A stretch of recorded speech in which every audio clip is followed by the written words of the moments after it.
Welcome. We are back with another episode of the Moody Project, episode 3. So I guess you can call this MP3. Charles, who is here and he's looking off into the distance. I don't think he wants to be here anymore. MP3. I'm just stuck on the MP3. That's might have to incorporate that into. Oh, I get it. Fucking Moody Project 3. Yes, Moody Project 3. Sorry, I wasn't. And when I convert this, it's gonna be into an MP3 file, and it's a double entendre, kind of like Jay-Z. Kind of like, oh yeah, it's a bar. It's a bar. We gotta talk about best bars that weren't supposed to be bars later on, but. Like I mentioned, this is episode 3. We got a lot of good feedback again from episode 2. We just keep growing and climbing and climbing. For the first week, here's an example. For the first episode that we released, that 30-minute episode, we got 30 listeners in the span of about like 6 days. For episode 2, thanks to the support of you great people out there. You guys. Yeah, you guys.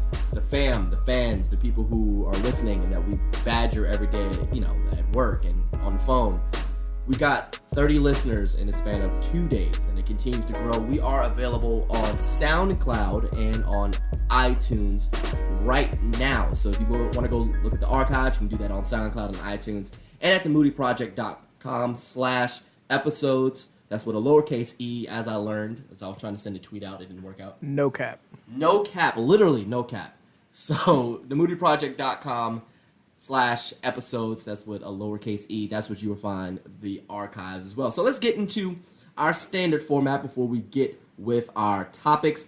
The top 5 albums according to the Billboard 200. As always, you can view that at billboard.com/charts/billboard-200. Number 1, remaining at the top of the charts, is A Star Is Born soundtrack by Lady Gaga, Bradley Cooper.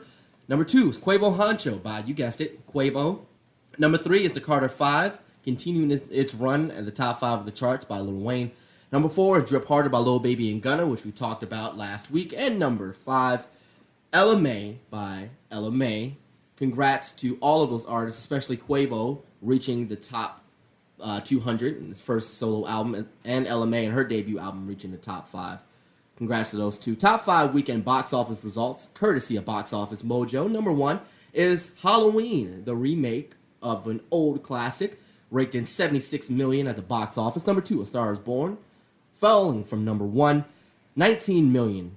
Number 3 is Venom. Number 4 is Goosebumps 2. And number 5 is First Man. And I messed it up. A Star Is Born. Charles is looking at it right now. A Star Is Born was number 2 last week. Venom was number 1 last week. But it's good. Oh, it was? Yeah, it was. It was. That movie was so big, I thought, wow, it had to have been number 1. But fortunately, it wasn't. Let's get into music, though. There was a lot of new music that came out last week. First, talk about Brent Faiyaz and his project. Charles, you listened to it. What did you think? Bruh, all I have to say is this. I'm watching out for this man's full body of work coming out very soon. If people utilize this man, I don't know if you remember when The Weeknd actually debuted with his sound and what he does. Yeah, that's a good comparison. People were like, oh, okay, what's this guy gonna do? Beyond doing stuff with Drake, what's this guy gonna be about? Brent Faiyaz is the complete, I'm seeing same good things and catching good vibes from this man and his music. Can't wait for a full-length project to drop. I love the throwback sound. I like the skits. I don't know if you were a fan of the skits, but the skits kind of, if you listen, because I listened to it twice. It's only 6 songs? It is. I listened to it twice, and it's he's kind of putting you in the frame of mind it's over for y'all. It's it. Yeah, though. It's kind of a throwback to that '04 type sound, type of R&B sound, and I love his sound. Everybody remembers the chart-topping hit "Crew" last year with Gold Link and Brent Faiyaz. That was when everybody thought that Gold Link was more than one person. Yeah, I thought it was Gold Link was a collective or something like that. Yeah, and it comes out that this guy with this awesome voice on this amazing hook is a solo artist, and he had more work coming out. So I was a big fan of it. My standout on this was Pounds. That had a skit kind of in the middle of it, and then it transitioned to another song. Why Is It So Hard was a good way to start this project. It was a lot of good music on this. And I think, and as a new artist, if you want to get yourself noticed and established, release an EP like this for, to let people know, hey, I'm here. The Weeknd did it during the mixtape era, the tail end of the mixtape era, the House of Balloons. I was going to say, I guess you can kind of say that was his pre-rollout to his full body of work, his first body of work. Yeah. Yeah, and it's all about how you follow up. Because The Weeknd, since we're talking about this, The Weeknd followed up that by releasing all three of those amazing mixtapes into one trilogy. Yeah. Literally, titled trilogy, and then came out with Kissland after that. I don't know what you thought about Kissland. I wasn't a huge fan of Kissland, but he came right back after that with an amazing project. And then last year, or a couple years ago, with Starboy.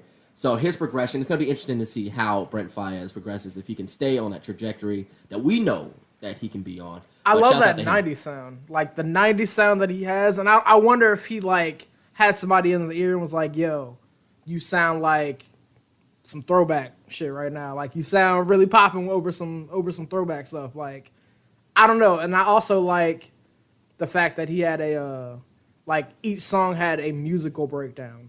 I feel like it's that whole saying, like, let the drummer have some, like, give the drummer some. Yeah. Like, it's kind of like that. Like, the music spoke for itself. Then you heard the lyrics. Then you heard them together. And then you taper off with, like, maybe, like, a skit or something. It was great. It's a lot for an artist to be able to kind of let the beat ride, like you mentioned before. I love that sound of an instrumental at the end, riding out of an instrumental, So I was a big fan of that project. Lil Yachty released also his project titled Nothing to Prove. Now, I was really hyped for this project because Lil Yachty, in my opinion, doesn't get enough credit for starting a sound that we've seen in the last few years develop. The colored hair, Lil Boat. He's been good, and he was able to release a decent project. I wasn't a huge fan of it, but there was one song in particular called Forever World featuring Trippie Redd. I heard this song a few months ago on SoundCloud when I guess it first leaked. I don't know who posted it. Shout out to SoundCloud. Yeah, where you get the Moody Project every Friday. Hey. But it was released on SoundCloud. I don't know if he leaked it or somebody else did, but it dropped, and I was like, "Whoa, this is really, really good," because it has that same like '90s sound. Yeah.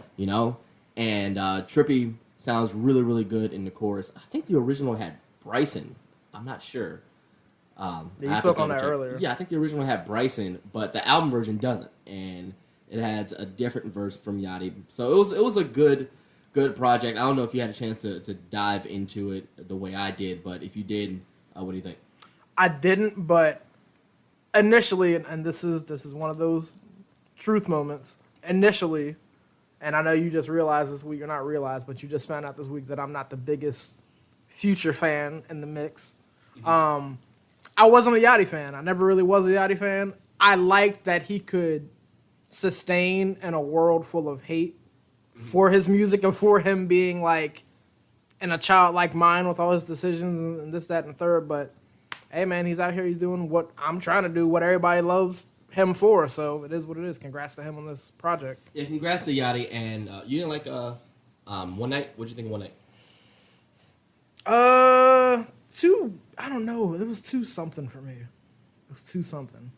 That's fine. Like a lot of people, when you can't kind of pinpoint it because there's a sound. Like It's for a me, sound. yeah. It's like, it's not quite like the ballad sound of like the 80s, but it's like it just sounded some way, shape, or form corny in a way. Like, I don't know if it was the music. I don't know if it was the word choice. I feel like partially it was the hook, but yeah, I wasn't a huge fan of that. Like, Broccoli was lit. I always and forever love Broccoli. Mm-hmm. Broccoli was lit. Do you think that was more drum, or do you think that was more?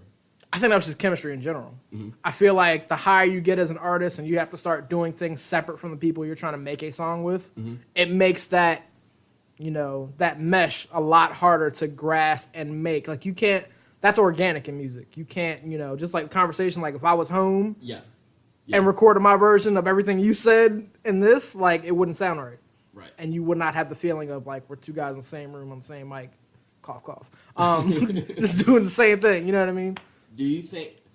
I don't know. Tell me what you think about this. Some artists are really, really good feature artists. So I think Yachty is a fantastic feature artist, and he was on a pop song. And sidebar, we got some advice from a producer who will remain unnamed, and he told us, "Hey, I listened to your podcast, and then I turned it off." And he gave some really, really honest feedback, and I had to go back and think, well, I am neglecting other genres of music, which I never intend to do because, truth be told, the people who know me know I'm a huge pop fan. I'm a huge alternative rock fan. Yep. Folie à Deux, Fall Out Boy is one of the top 5 albums ever for me. I really have to start pushing that side of my love for music, my passion for music, into this show. They also got to bring it too, though. Like, rap is dominating right now. Rap is dominating the conversation, and it's going to dominate the conversation today. But pop music has been kind of quiet, and I took the time to look at the new releases on iTunes, and see just the pop releases, and it hasn't been a lot of stuff that drew my eye. So it's like I see artists like Alma and Lauren Jurguy and Major Lazer releasing stuff, and I'm like, okay, then this is my type of music that I listen to. So I just have to go and listen to it. So now that I've found it, I'm going to go listen to it, and then we'll come back and we'll talk to it. And Lauren Jurguy, her single Expectations is really, really, really, really good. I like her sound. I think everybody in Fifth Harmony that's released singles this year, from Normani with Love Lies to Camila Cabello with her debut album, and now Lauren with this single, they're all moving and progressing forward. And that's rare that you see that in a group, everybody being able to transition. And even, I think Dina released a song too. So shouts out to the members of Fifth Harmony, and we will be talking about music like that in the future. But back to Lil Yachty, he had a pop feature with DJ Cassidy and Grace. She's the one who did You Don't Owe Me with G-Eazy. Oh, word. Yeah. Word. Yeah, that was on the Suicide Squad soundtrack. And they had a song called Honor that came out last spring, and it didn't take off like I thought it would, but it's a certified bop. So back to my question, when you have an artist like that, do you think he's better served as a feature artist, or do you think he can release quality music by himself, without having to rely on that? Because you see some artists fall into that trap. It's all in the growth of the artist, I feel like. Because, let's just say Jay-Z started out that way and then turned into Jay-Z. That's obviously a perfect example of growth within an artist. Not only growing as a person, but just growth within an artist. If your career consists of, one night, I don't know how far you gonna make it out here, dog. But I gotta hear more from Yachty just to not feel like he could be boxed in. But glad we're talking about this, because I was totally thinking about that about Brent. I was like, yo, he could either stand on his own 2 feet out here, or he's gonna take off like a fire like feature artist, just like Weeknd did, just like Dram did. There was a couple of people that have just made their stake in history like that. I say Tory. Tory Lanez definitely. Tory up there. And Tory has an album dropping when this podcast released, so you're not going to hear the review on that album this week, but you will hear it next week. He released a single last week. I think he is dropping a full album. I don't think this is an EP. I think this is a full-length project. So, hey, dude's winning this year. I can't hate on. Who's had the best 2018 for you? That's hard. We're gonna have to think about that later. I don't have to think about it. It's Travis Scott, but we will talk about it. We'll talk about that as the year progresses. But let's get into another album that we haven't had a chance to talk about yet, and that's Sheck West, Mudboy. It's just been a lot of music, and this is an album that, thankfully, we've had time to sit and actually digest. So, what did you think about it? Spoiler alert. Out of all the music that I listened to yesterday, I still have not gotten to Sheck West's Mudboy. However, I will say this, and this can kind of tie into the whole feature artist. Mm-hmm. I feel like he and Lil Baby are actually going to stand on their own too, out here. It's going to be an interesting next, 2019, man. Like 2019 is going to be really interesting for rap. Yeah, and I say that I agree with you because of who's backing them. Yeah. Let's talk about Lil Baby. He's signed to QC, Quality Control. That's the label with Migos, with Lil Yachty. And we've seen all of those artists under QC release quality work this year alone and throughout their career, so they're consistent. Yeah. They're not going to give up on him, even if he has an album that doesn't sell as well as the last one. They're still going to stick by him, and they'll find a hit. And Sheck West, he signed under Good Music, and he signed under Cactus Jack, which is Travis Scott's label. He has people behind him that will back him. And for the people who say, well, Good Music doesn't have the best track record of pushing new artists, I kind of have to agree. But in that same respect, as much as we like Designer, I think Sheck West has a little bit more of a shelf life than Designer.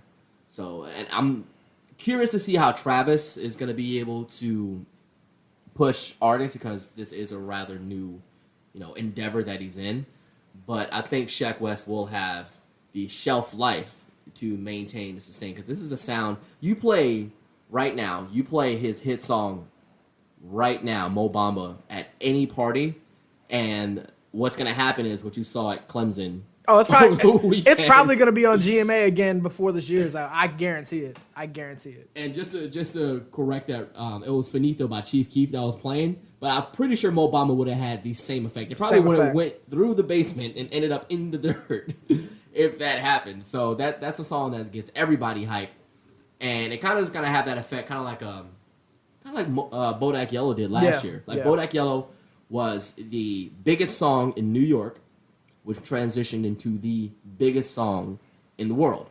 And Mo Bamba doesn't have that reach, but it definitely was the biggest song, I think, of the summer in New York, and then eventually made his way across the country. But was anything, are we missing anything music-wise? I'm trying to think. I did get a chance to actually sit and dissect the Styles P and Davies Beloved. Fire. If you ever need, and I'm directing this solely at you, if you ever needed a glimpse of what New York rap sounds like in 2018, get on it. That's all I gotta say. Just get on it. Like, Davies is severely underrated out here. I'm sorry, but I also feel like he's making his money elsewhere, which is perfectly fine with me because I'm a huge Currency fan too. Currency's been eaten for years. Speaking of Currency, I hate to interrupt you, but we have breaking news. I would play my rap horn, but I don't have it pulled up. Freddie Gibbs and Currency. Oh yeah, Fetty. I'm excited. Yeah. I'm stupid They excited released for the Fetty. track list yesterday. Yeah. It's gonna be Halloween, I think, is when it's coming out. Pretty sure. Yeah, Halloween, that's next Wednesday, and then November 2nd, Takeoff is releasing his solo album, and it keeps coming back to Migos. Yeah. I'm low-key excited for Takeoff It keeps solo coming project. back to Migos. When I listening to Quavo Huncho, I was just like, you know what, man?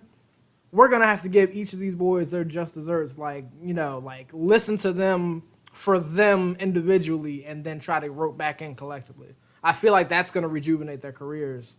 Not saying that it's, they're tapering off, but, it's going to be refreshing for everybody else to hear them by themselves. And who knows, for a second it was Quavo had the hot feature on everybody else's stuff. Then it was Offset. It might actually be Takeoff after this solo album.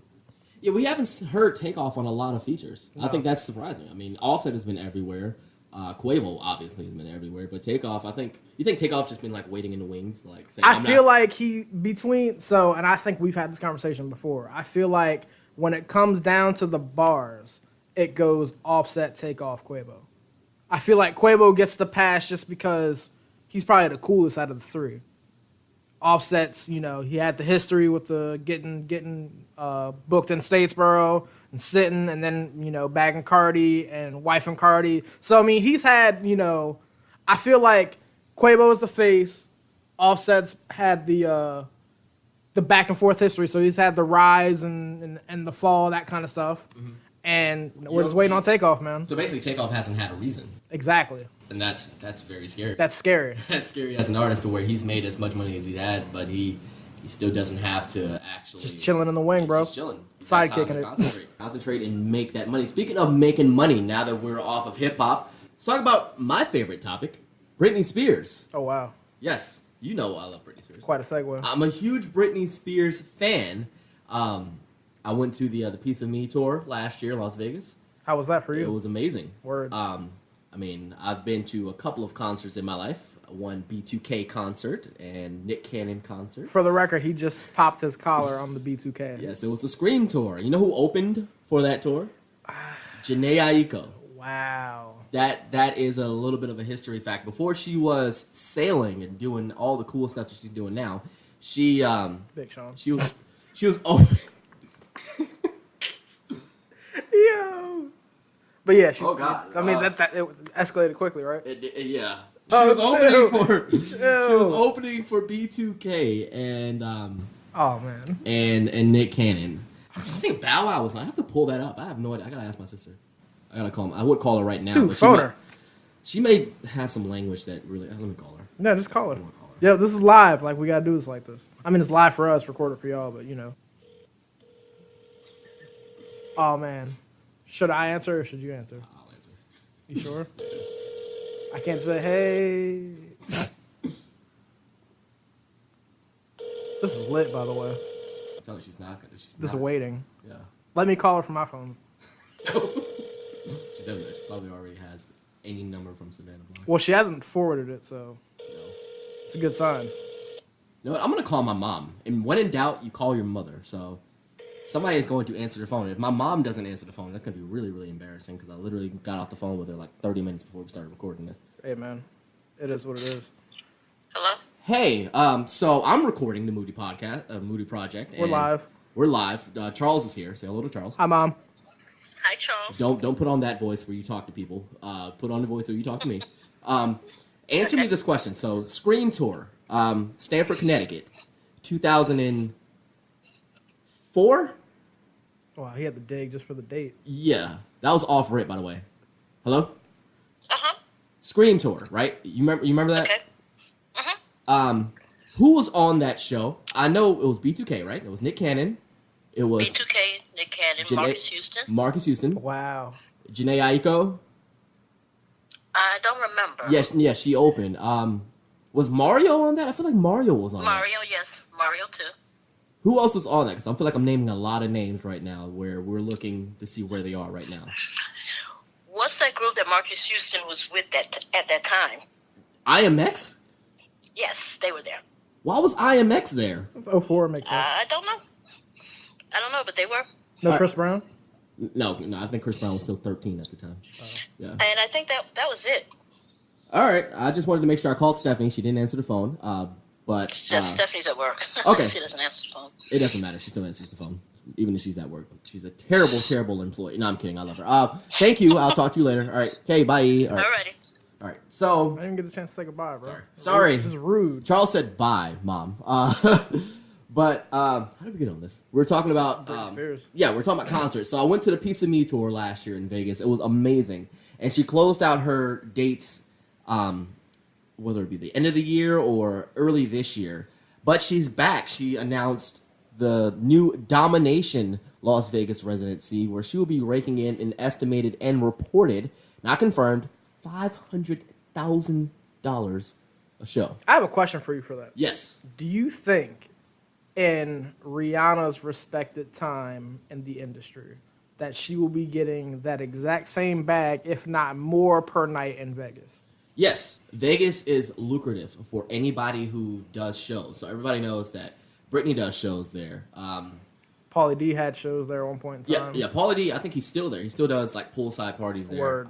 Jennifer Lopez launched her residency. Brad Garrett, the former Robert from Everybody Loves Raymond, has a stand-up routine that he performs almost every weekend in Las Vegas. wild. That is wild. Eddie Griffin performs a stand-up.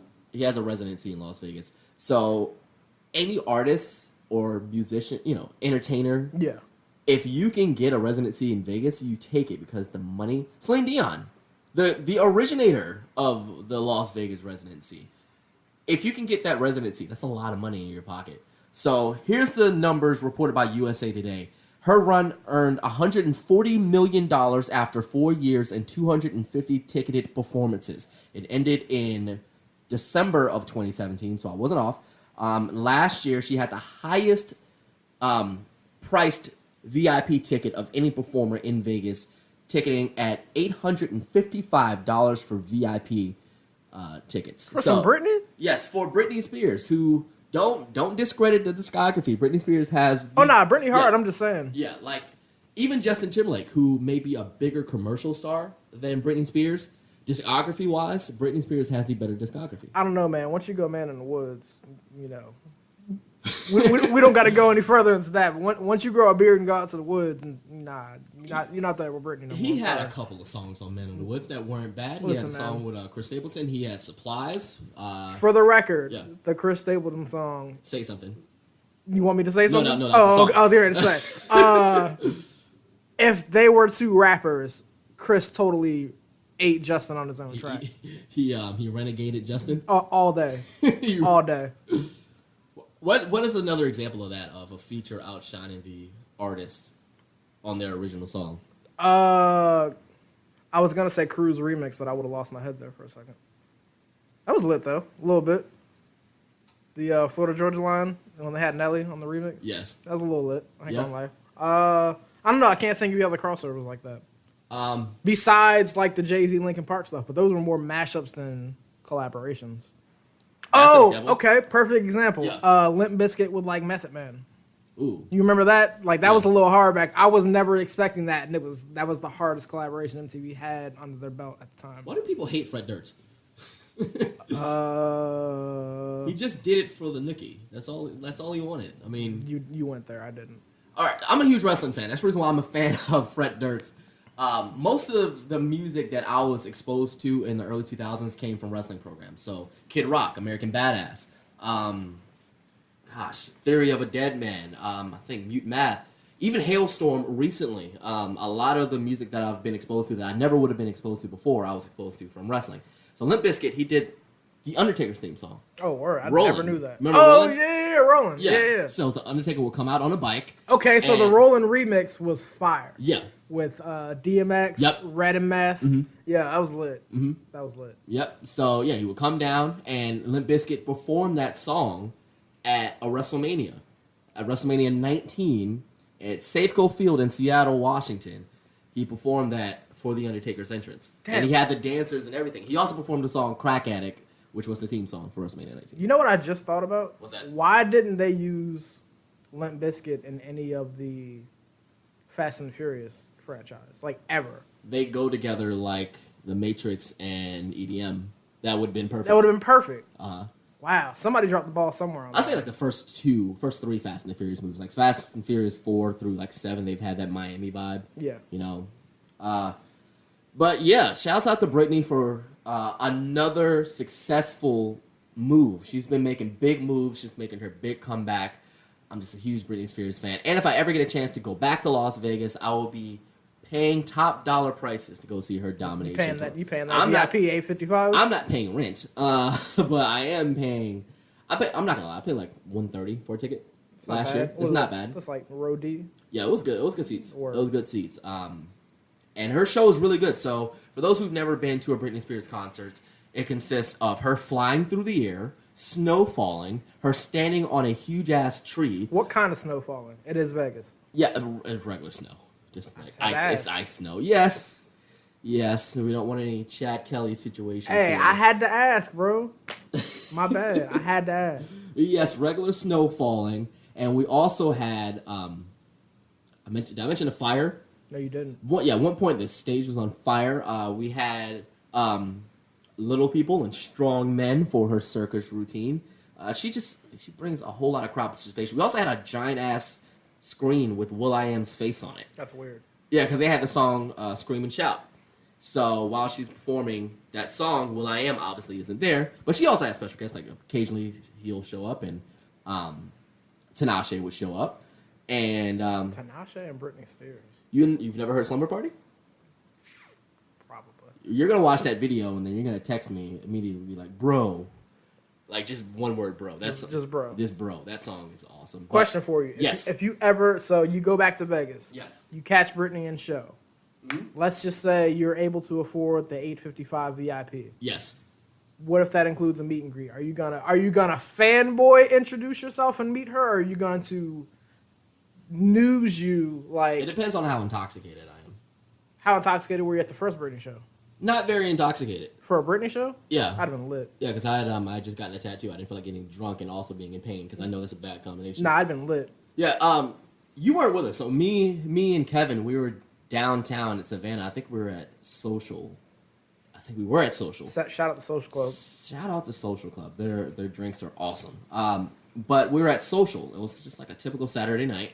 So the WWE made their loop through the coastal Georgia area. They went to Charleston, and they had a show that Sunday in Savannah, and they had a show that Monday in Jacksonville. So they did house show Saturday in Charleston, house show Sunday in Savannah, and then Monday Night Raw in Jacksonville Monday. That's the show that I went to that Monday. So that Saturday night, obviously they were just coming in from Charleston. Charleston's like a 2.5 hour drive.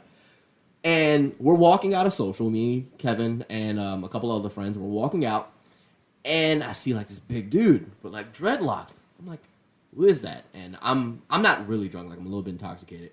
And I look, I'm like, holy shit, that's Bray Wyatt. And then I look, oh my God, that's Matt Hardy. So, I mean, even you, like, you're not a huge wrestling fan. Like, you know who Matt Hardy is. Oh, no, I love the Hardy Boys. Don't Yeah. get it twisted. Yeah, so I see... Hardy Boys and Lita? Come on, bro. Yeah, so I see Bray Wyatt and his girlfriend, and I see Matt Hardy. I'm like, oh my God. So, I didn't notice, but my feet were moving. Oh, you were walking towards them. Yeah, like... That's wild. And I walk up, and first person I see is Matt, and I don't say anything. Like, I'll just extend my hand out, like, elbow length. I don't extend it fully, like, elbow length. And, like, he shakes my hand. I'm like, huge fan. He was like, thanks for the support, man. I see Bray Wyatt. I'm like, oh, my God. You know, I shake his hand, too. And, like, he pulls me in for, like, you've seen Next Friday, right? Yeah. So, you know the scene where Terry Crews just gets out of jail, and, like, he sees Craig and Day Day walking, and he pulls Mike Epps in. And it's like a big swoosh sound effect. So, like, he pulled me in for, like, a hug, and, like, he slapped me really hard on the back. He was like, you know, thanks for the support, brother. We appreciate you. He was lit. Yeah, kind of. I don't want to put him out on blast like that, but, you know, they were having a good time. They were having a good time, which we all were. And I'm like, I'm sorry. I really hate to ask for a picture, but, you know, can I have a picture? He was like, sure, man, no problem. So I took the photo, and we're both smiling in it. And he was really nice. I never posted that photo to social media because I didn't want to be one of those people who takes a photo like that and immediately goes like, oh, look who I just ran into. We're both really drunk and lit. It's great. I'm partying with Bray Wyatt. You know, but he was really nice, and I would never forget that because, like, you see people out and you never expect it. But if I was, like, lit like that, like I was that night, I would probably, like, play it cool. With Britney Spears? I'd play it cool. I don't know, dog. I feel like you'd lose your shit. I'd cry a little bit. No, not even cry. I feel Be a like little? no, that's a little too much. Uh-huh. I feel like it would be one of those things where you're like, you walk up to her, you're like, it's Britney, and then you're like, Is Britney bitch and just walk away? no, and then you just start like singing some lyrics that are like from like 3 different songs or something. She uses some choreography from the Poker Face video. I could probably, you know, Oh man, do some of the clapping and stuff. I can throw some moves out there. Throw a 1-2. you're probably gonna be like, she's so lucky, I'm a slave. No. Like, so, like it's probably gonna be something like that, and it's like it's too much. We're doing Britney puns now. I mean, Because I can get criminal up in here. bro, Just you go for it. You obviously have the arsenal at your disposal. locked and loaded. Oh, man. Like loaded Lux up in here, just sending bars like Hitman Holla. Hitman Holla. Now I'm picturing Hitman Holla at a Britney concert. Who isn't? That would be lit though. Who isn't? Hitman Holla might beat my ass. So let me stop. What's the most uncanny Britney feature you'd ever heard of or had or saw? Crazy? Her and Kevin Federline. That's wild. Kevin Federline had a rap album, and I believe I forgot the name of it. Oh my god, I had it. I remember going to Best Buy with my mom and picking it up. Bro, your cool points on this podcast I don't are just care. dwindling. I don't care. Lose Control is a really, really good song. America's Most Hated is really good. Popo's Out is a club. No, it's not. He had some hits. You know JR, right? The producer. No, I don't know JR. You don't know who JR is? I probably know JR Space, not JR by name. He did. Anytime somebody says JR, it's either JR Smith or Jim Ross. By God. So. No. Sean Kingston, Beautiful Girls. Oh yeah. All Yeah, right. so All right. like that guy. he has that in his repertoire. So he produced like half that album. Damn. And if you listen to the beats, if I never told you that this was a Kevin Federline, song, you'd be like, oh shit, that's Kevin Federline. Oh, speaking of beats, you wanted to ask me something earlier. Oh, I did. We'll get into that, but now we're about to play this Kevin Federline real quick. I'm not about to listen to this. We're gonna edit it out, Bro, I'm sorry. I can't bring myself in 2018. He's actually typing right now. I can't. Yeah, I'm looking at my phone. We're going off the rails. We're going all the way off the rails. No, I'm gonna play this. I can't find the instrumental. I think I can. Let me find the instrumental. Damn, this dude really just like queued up the Kevin Federline. Yep. He's All from right. the Bronx? Who, Ronnie? No, that guy. I have not. No, he's from Pepperdine, California. Kevin Federline Yeah. is. Well, at least he's sticking with the West Coast vibe. Yeah. I don't know if that did anything to their credit or anything, but That was also the theme song. Okay, so Kevin Federline was a WWE superstar at one point. He wrestled one match against John Cena, New Year's Day, January 1st, 2007, and won. So I just played Charles that, and he said he looks like Ronnie from Jersey Shore. in the album art, he looked In the exactly album like art. Ronnie from Jersey Shore. I said, don't do Ronnie like that, because Ronnie's from the Bronx, Bruh. and I'm from the Bronx, Bruh. and I'm very protective of everything all Bronx, Cardi and all that. So, Cardi and all that. Cardi, French, Joe, Jennifer, Golden Crust, all of it. All that. I was gonna get into the stuff with Triple X Tentacion, but the way this podcast is going, I'm not. Do your Googles. Yeah, do your Googles. Some stuff came out with him yesterday. Some audio was leaked. You can find it on Pitchfork and wherever else music news is given to you. We're not going to spend time on that. That's a lot of energy on negative stuff, and I don't feel like focusing on negative It's not stuff. the vibe. I got a belly full of red seedless grapes. You got Jolly Rancher fever over here. Like, it's too much positivity going on right now. Power of positivity. P.O.P. holding it down. But let's get into Halloween. We are 1 week away from Halloween, which is next Wednesday. Scary hours. What's your favorite Halloween costume? And speaking to the mic, I want this to be loud and clear. I'm going to step back and let you do your thing. Charles Jackson, everybody. Favorite Halloween costume? I believe you remember when the Ninja Turtles were like samurais at one point in time. Yes. I ran that. I ran that. How old were you? Oh, I don't even remember. I'm old now, so I definitely can't think back that far. But I ran that. I got pictures and everything. Ran it. Like, I had the mask, had the damn, like, I think I went out and got some, they weren't Vans, but, like, some low-looking shoes that looked like the Japanese, samurai-style jump-offs. Bro, ran it. What was yours? I had a few. So when I was little, I went as Scorpion. I think I was like 7 years old. I went as Scorpion. That's sick. When I was 11. Did LeBron James come out and go trick-or-treating with you? No. Oh, you're talking about Mortal Kombat Scorpion. Yes. Okay, my bad. Cheers. Scary hours here. A lot Damn. of tings. Here we I don't know. go. Happy birthday, Drake. By the way. I don't know if you can see this or not, but I'm holding my hand in a position to where it looks like I have devil horns. He is. Like the devil horn emoji that Drake likes to send when he's being petty on Instagram. Yeah, Scorpion. From like the get over here. Yeah. So I went as Scorpion. When I was like 11, I went as Static Shock. See, you should have intro with that one. That's lit. I went as Static Shock because I'm leading up to my favorite one. So the Static Shock one was really, really cool because I had the headband and the eye goggles. I had the gloves, I had the cape, and I had the Static shirt. It was the I think it was like late season Static Shock. So it was the black shirt with the logo. And Static Shock has always been my favorite superhero. We went to Savannah Comic-Con earlier this year. I met Jake the Snake Roberts. You got scared by Jason Voorhees, and also got a photo with Hellboy, which is really cool. It was lit. And I purchased a first issue, still in the wrapper, Static Shock comic book. I had no idea you got this. I did. It is currently not in my apartment, so you guys who want to rob me, it's not there. Ha ha ha. It's currently somewhere very safe, but it was first edition, still hasn't been taken out of the plastic. It was the first issue of it. So that was pretty cool. When I was 12, I went as Superman, and I had like it was like a dress shirt, and under it was like the Superman. Like, Oh, that's tight. It wasn't. It was really, really heavy because it was like last minute. I think I got it like that Monday or whatever day it was before Halloween. Because it was a Halloween party going on in my school. Shout out PS89. Shout out to the Jaguars. But it was a Halloween party going on. So I was like, I need a costume. I'm not going to go and be a loser, be a lame, even though I'm both of those things right now. I had a lit last minute costume once. I think I just went as like a member of 3-6 Mafia, so I had the the glow in the dark skull shirt, and I had cornrows. You didn't have that shirt back No, in but 2006. let's be clear. If they relaunch that shirt right now, people are grabbing it before Halloween. You know this. Yeah. You know this. That's the most lit time of the year shirt beyond the ugly Christmas sweater. Yep. It's lit. That I marked that for Halloween.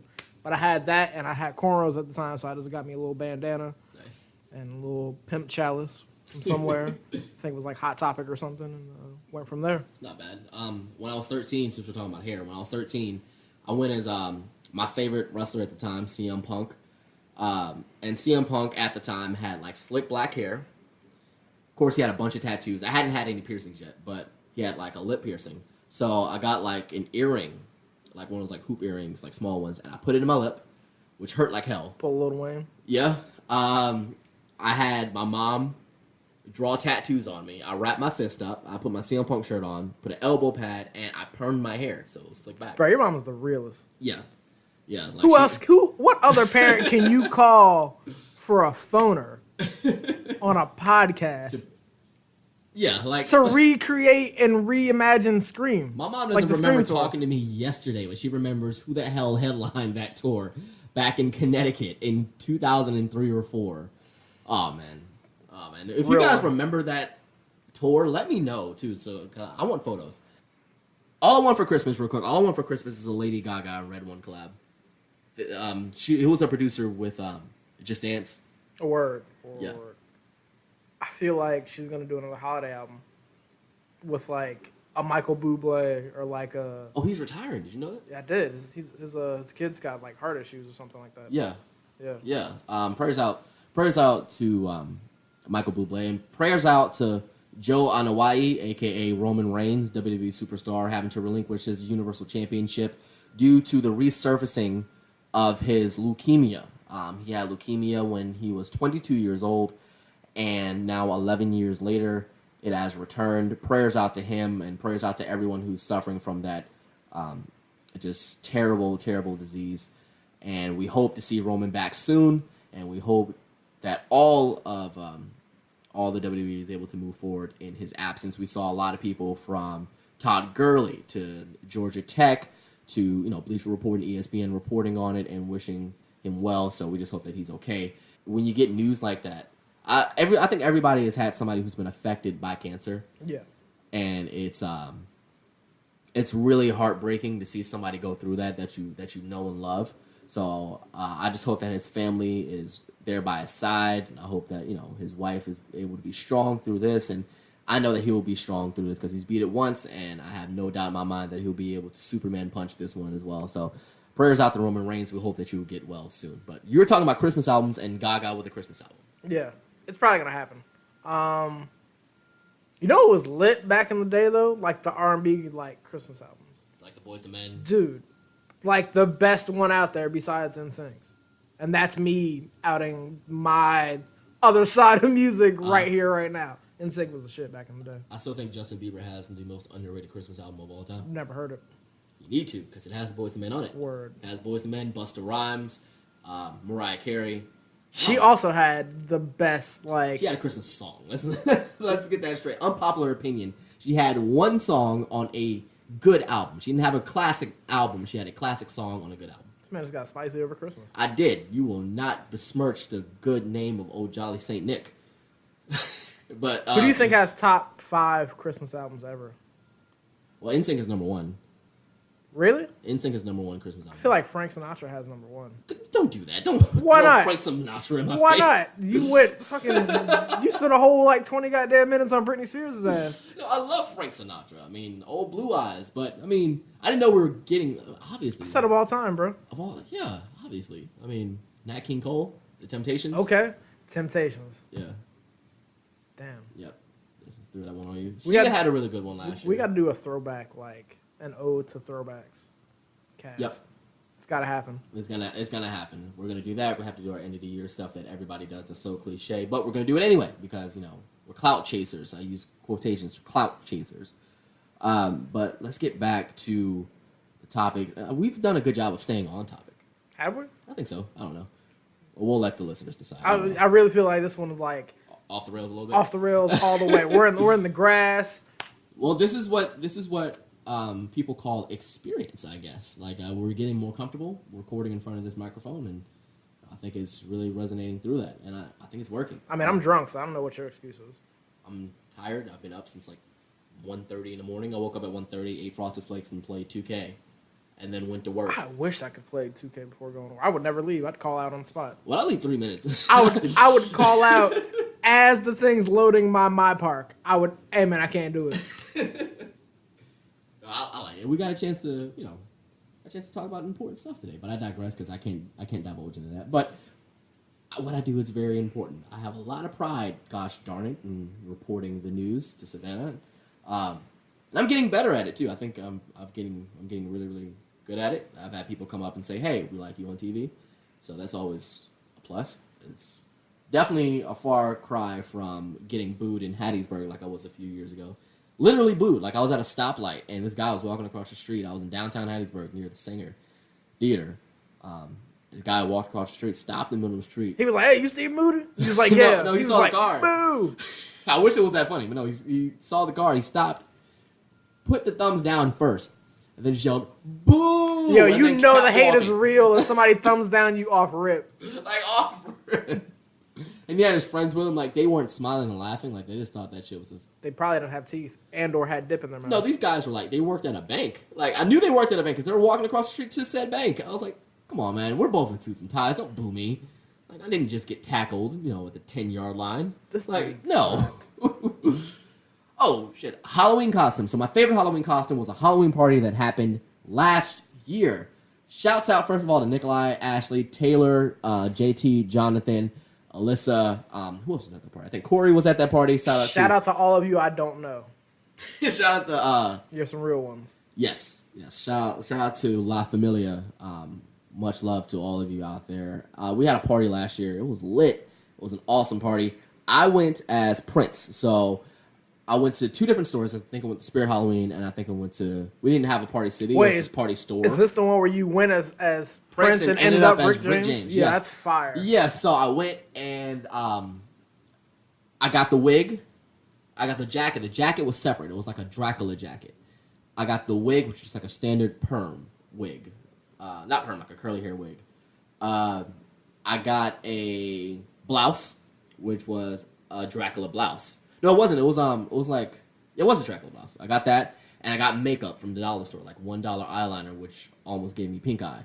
And I got all of that stuff. I got home, did half of my eye makeup until I realized that I can't do eye makeup. I can do foundation all day. I can't do eye makeup at all because I was wearing contacts. I was like, this is gonna be really, really bad. So my mom, once again, coming in the clutch like Kobe in 2009, she came in, did my mascara and my eyeshadow to perfection. Wouldn't let me leave the house looking like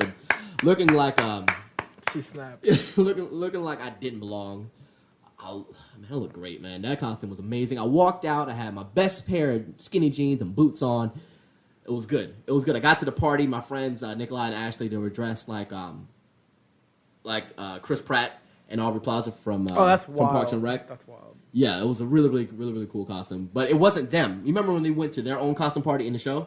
Yeah. So they were dressed like that. That's wild. So I love references like that too. Like stuff that people like true fans are gonna know, but other people are just like, why are you dressed as a regular guy at this party? Like Right, like, oh, you look like a detective. It's like, no, you're playing Chris Pratt's character who played a detective for that Halloween episode. Burt Macklin. Yes. And Taylor went as the Hunchback in Notre Dame. And the whole party, he was dancing like that. And it was really, really, really cool visual to see. Okay. Yep. I All think, right. yeah, Jonathan was just getting off work, so he just came, looking fresh in his Philly gear, which, was okay because, they would eventually go on and win the Super Bowl. So he went as Super Bowl champion Jonathan Marshall. So shout out to him for that. That was a lit Halloween party. But the more that we drank and the more that we partied, the more I started to sweat and the more I realized I hate this jacket. So I took the jacket off. It was a long trench coat. And I rolled up the sleeves of the blouse. I took my bandana. I had a purple bandana wrapped around one of my belt loops. I took that off and I wrapped it around my head. And I ended up looking like Rick James at the end of the night. Bro, if he had just came as Andy from Parks and Rec, you could have totally borrowed the guitar and been No, he had a guitar. Nikolai is an artist, so he then, had a guitar. So then why weren't you then Prince, Rick James, and then I probably Jimi could've got a Hendrix? Freddie Mercury out You of could have there. got a Jimi Hendrix out of the I did mix, have bro. an afro. I could have gotten out of that. I also could have gotten a Freddie Mercury out of there because I had a tank top under there. Just taking it off. Yo, speaking of which, how do you think this Bohemian Rhapsody movie is going to do? Bohemian Rhapsody is going to be really, really good. I'm a huge fan of Rami Malek. From his video game work, from his Twilight work, until his Mr. Robot stuff, to now, he's always been really, really just a good character actor. Like if you watch Mr. Robot, and he's very unsettling. And then you play Until Dawn, which is the video game. He's just like, oh, the standard college kid. So he has range, and it looks great. I'm concerned that the people who are going to see it think it's going to be just a Freddie Mercury doc, and they're not going to realize, no, this is a whole doc on the actual band. We're getting Queen. like an across the universe type of movie. Yes. Obviously, he's going to cover the big moments in Freddie Mercury's life, but it's going to be a Queen doc. It's not just going to be a standard type Selena, Straight Outta Compton, where they focus on this, and this. It's going to focus on the entire band. Sure, Common had the worst Snoop Dogg. Huh? The worst Snoop Dogg acting. Like What? the worst. Wasn't that Lakeith Stanfield? Was it? Lakeith Stanfield played Snoop Dogg in one of those movies. No, you're thinking of the Tupac film. No. Because that guy definitely had the worst Yeah. Tupac. Yeah. Not Tupac, the worst Snoop. Like, Yeah. he didn't even look like the part in the face. I think Snoop did the voiceover too. that was crazy horrible. So I think Lakeith Stanfield played Snoop Dogg in Straight Outta Compton. So Yo, you got time to do like new releases for this weekend, bro? Because I'm pretty I sure do. like Black Klansman's out this weekend. Sorry to Bother You is out this weekend. I think Incredibles 2 is out on digital and Blu-ray and all that jazz. When's Overlord coming out? Like November 6th. Oh yeah, so I think November 6th is gonna be the day. I'm trying to figure out. Yeah, I'm definitely going to see that. Yeah, that movie looks great. Okay, here we go. So October 26th, Hunter Killer, Indivisible, Johnny English 3.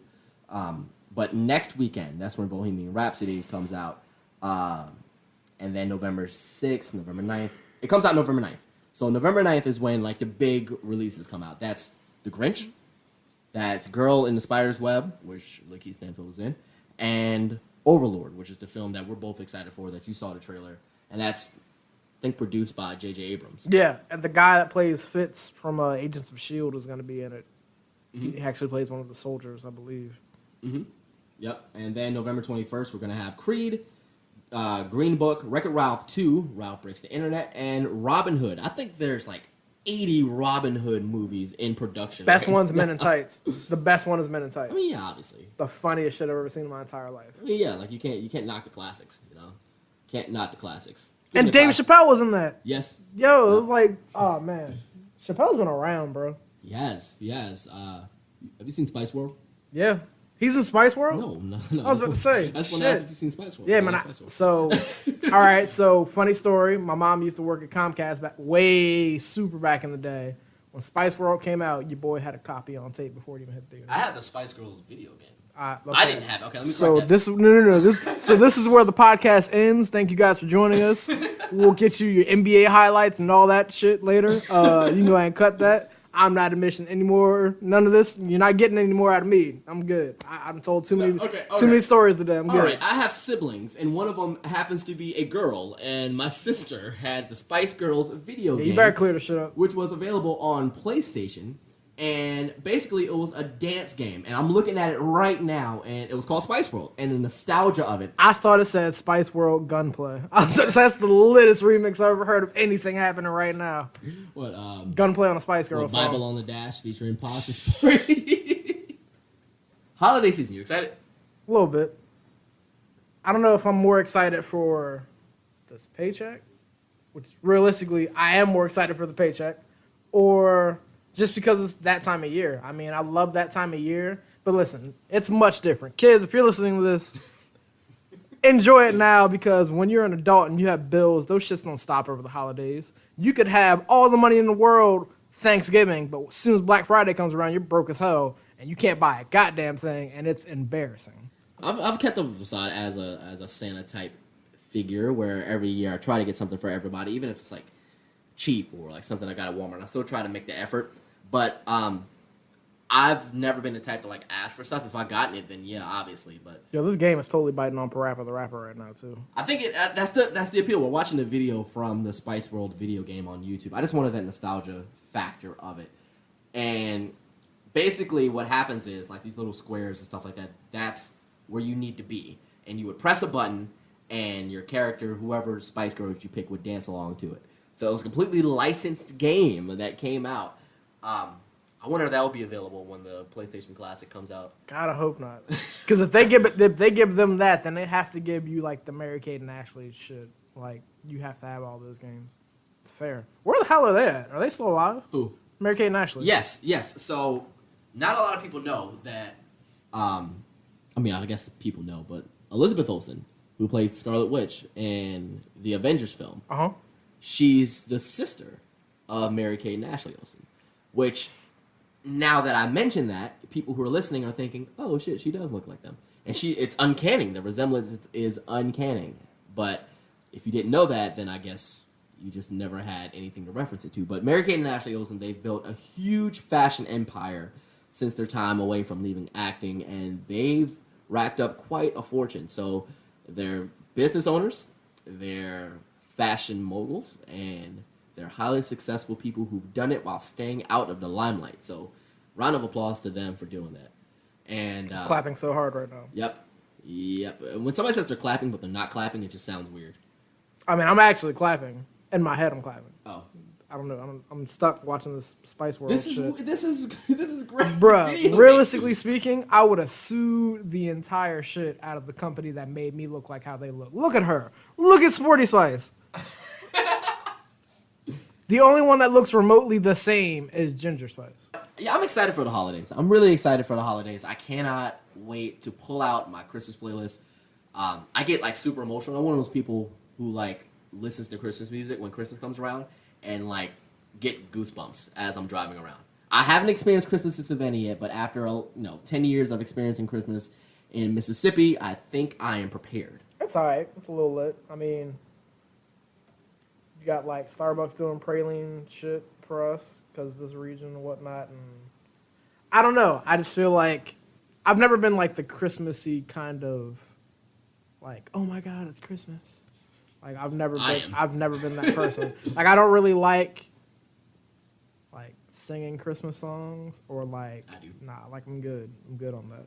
I feel like I think I really just like, even as a child, I valued the time off I had from school to like do my thing, and I value the time that I do not get off from work because I'm working. Yeah, and I've noticed that too. But still, Christmas can be fun, especially working in news, because you get to cover all the fun Christmas stuff. Yeah, fun. And yeah, Totally fun. No, it's fun for me. I love Christmas. Plus, I grew up in New York. You grew up in the Delaware area too, so it's like you understand like how diverse it is. Like up north, especially because in New York, right? Because we get snow. It's equally as good of a time when there's white stuff on the ground. Yeah, and like it's great. It's great when it's falling. Let's get that straight. Snow is great when it's falling, and people are prepared for it. Yep. We had the snow and ice apocalypse from hell last year in Mississippi, and you guys had it here in Georgia. I know because I was watching you guys struggle through it.